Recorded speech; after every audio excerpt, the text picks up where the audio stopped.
Thank you. I hope so. There we go. That was just a few of the people who I chatted to this morning. Let's get the vaping industry perspective then. Dr. Marina Murphy is Senior Director of Scientific Affairs at Haypp, which sells vapes online. Hello, Marina. Afternoon. Hello, how are you? Hello. Yeah, I'm fine, thanks. So, we just heard that. That was just 3 people that I spoke to. But the public support there for this decision by the government to ban single-use vapes. What do you make of this news today? Well, banning anything, I think, is always problematic, and it doesn't necessarily solve the problem that you want to solve. And we know the top-line problem that people talk about in the country is youth access and young people vaping.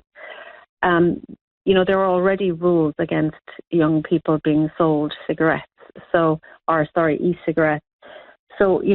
banning a category of e-cigarette is not going to solve that problem. To my mind, the real issue is clamping down on people who are selling e-cigarettes to young people in the first place. Because if they're going to sell one type of e-cigarette, they'll certainly sell another type of e-cigarette.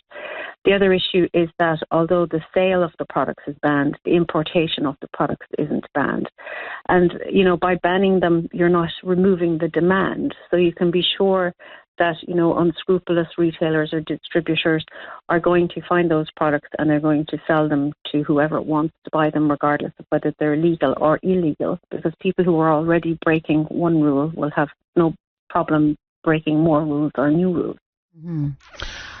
I see what you're saying, but, for example, Department for Environment, Food and Rural Affairs, DEFRA, they estimate that almost 5 million single-use vapes were either littered or thrown into general waste each year. This is last year. Huge figures. So from that sort of environmental perspective, and I think that's what people were getting at a bit earlier, on their walk, they see them chucked away. It's got to be an environmental plus to not be having these disposable ones. I think absolutely there is an absolute problem around, the disposable culture and throwing things away. It wasn't always the fact that disposable products were popular, but they did become popular in more recent times. And there is a terrible throwaway culture. And all those batteries are being thrown away, and that's also, of course, the same with any sort of smaller devices like the other vapes, right? They all contain batteries that need to be recycled. And I think one of the problems is people are not necessarily aware that they should be recycled. And also there isn't the infrastructure necessarily for them to do that. But I don't think banning them is going to help, because the other problem is with the WEEE regulation, the companies who produce these products have to pay into a fund in order for them to be recycled. Now, if you make disposable products illegal, that means you're also not going to have that funding to be recycling them. I think a better option would have been to try and migrate, a large proportion of the people who like disposables or use disposables to other nicotine products, because there are a lot of other alternative nicotine products available. That's not to say that a certain proportion of people wouldn't still continue to use disposable products, because, for example, a lot of people in public health were in favour of keeping them for options for, we'll say, homeless people who don't have a plug, say, to recharge, the rechargeable types, or people in mental health institutions, or vulnerable or older people, or people with dexterity issues. So I think there is a place for them, but I think a better option rather than banning them might have been to try and migrate the population that use them to something else, because there are lots of other options. What do you do about young people, though? You're kind of making these sort of bright, really attractive packaging. The bubblegum flavours, the watermelon flavours. It is, phenomenal amount of young people are vaping, alarming rate of young kids vaping. What can the industry do to stop that? They're not even getting a look in at smoking. They're going straight for vaping, and at a really young age. So what should the industry be doing about that? Well, it's already illegal to sell to anybody who's under 18, and like us. But what I mean is kind of they almost like they're targeted. A bit like with the Alcopop thing that we had, back 20 years ago. It's almost like they're a bit targeted for young people. Well, they're illegal for young people in the first place. They shouldn't be having them.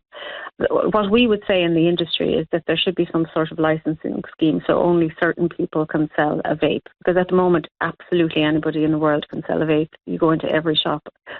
Who came up with the idea of I'll have a sweet shop and I'll also sell vape? That's completely irresponsible and inappropriate.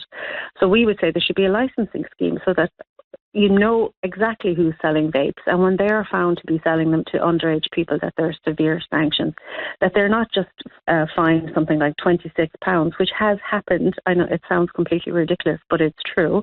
Somebody was caught selling a vape twice to a 14-year-old and got a £26 fine. We would argue that that fine should be £10,000 because we follow the law. We don't sell to young people.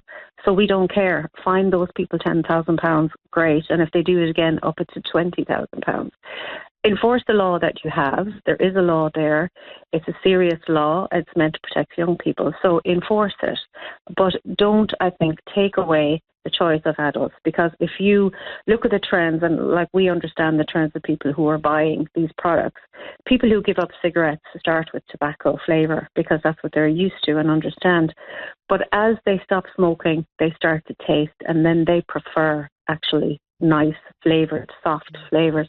So they move from a tobacco flavour to a fruit flavour. Mm-hmm. So it's very important for their journey. And then as they move down the flavours, they also dial down the nicotine. So they start high nicotine, go low nicotine. So these flavours are very important for people who not only want to give up smoking, but might necessarily down the road want to give up nicotine. Marina, thank you very much. Thank you for your time, Marina Murphy there. Thank you, Senior Director of Scientific Affairs at Haypp. They sell vapes online. In this news today, the government is banning single-use vapes in England from June next year. Right, 5 o'clock, let's get the news. From the BBC Sounds app, on your smart speaker, play BBC Radio Solent, and on your radio. The sound of the South is BBC Radio Solent. Coming up to 5 with the latest BBC News for Hampshire, Dorset and the Isle of Wight. I'm Helen Down.